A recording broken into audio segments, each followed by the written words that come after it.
آج میں نے تمہارے لیے تمہارا دین مکمل کر دیا، تم پر اپنی نعمت پوری کر دی اور تمہارے لیے اسلام کو دین کے طور پر ہمیشہ کے لیے پسند کر لیا۔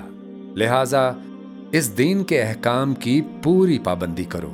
مسلمانوں، محمد صلی اللہ علیہ وآلہ وسلم تم مردوں میں سے کسی کے باپ نہیں، لیکن وہ اللہ کے رسول ہیں اور تمام نبیوں میں سب سے آخری نبی ہیں، اور اللہ ہر بات کو خوب جاننے والا ہے۔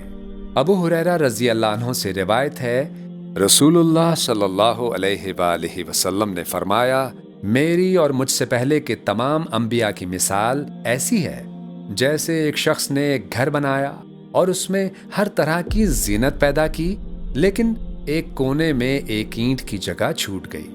اب تمام لوگ آتے ہیں اور مکان کو چاروں طرف سے گھوم کر دیکھتے ہیں اور تعجب میں پڑ جاتے ہیں، لیکن یہ بھی کہتے جاتے ہیں کہ یہاں پر ایک اینٹ کیوں نہ رکھی گئی؟ تو میں ہی وہ اینٹ ہوں اور میں خاتم النبیین ہوں۔